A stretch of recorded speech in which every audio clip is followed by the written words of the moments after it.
दोस्तों नमस्ते। आज की कविता का शीर्षक है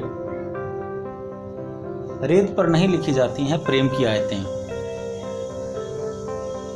कविता है, हर आने वाला पल अतीत बनता जा रहा है। हर आने वाला पल अतीत बनता जा रहा है। ऐसा कोई पहली बार नहीं हो रहा। ऐसा कोई पहली बार नहीं हो रहा। पहले भी यही होता था, लेकिन अब बढ़ने लगा है अतीत और वर्तमान के दरमियान फासला। लेकिन अब बढ़ने लगा है अतीत और वर्तमान के दरमियान फासला। कई बार सोचता हूँ कह दूं वह सब। कई बार सोचता हूँ कह दूं वह सब जो मैंने संजो कर रखा है खास तुम्हारे लिए। लेकिन हर बार याद आ जाती है दूरी जो हमारे दरमियान है। लेकिन हर बार याद आ जाती है वह दूरी जो हमारे दरमियान है। तुम नदी के उस पार और मैं नदी के इस पार। या फिर पर्वत की सबसे ऊंची चोटी पर तुम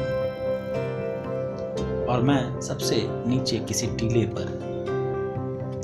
लेकिन हर बार याद आ जाती है वह दूरी जो हमारे दरमियान है। तुम नदी के उस पार, मैं नदी के इस पार।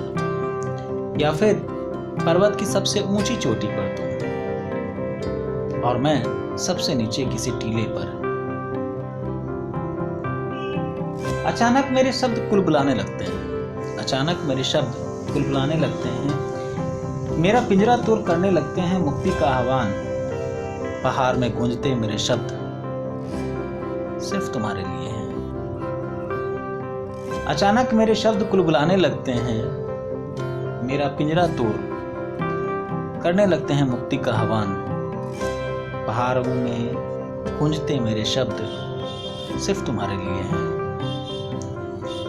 सचमुच कहना कठिन है। सचमुच कहना कठिन है कि देवदार अपनी जिद छोड़ेंगे। श्वेत चादर ओढ़े यह वक्त कभी मोहलत देगा कि तुमसे कह सकूं।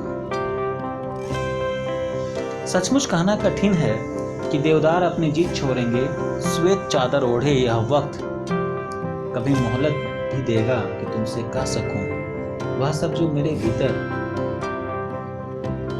अंगार की तरह जीता है। काश कि हम समंदर के किनारे होते।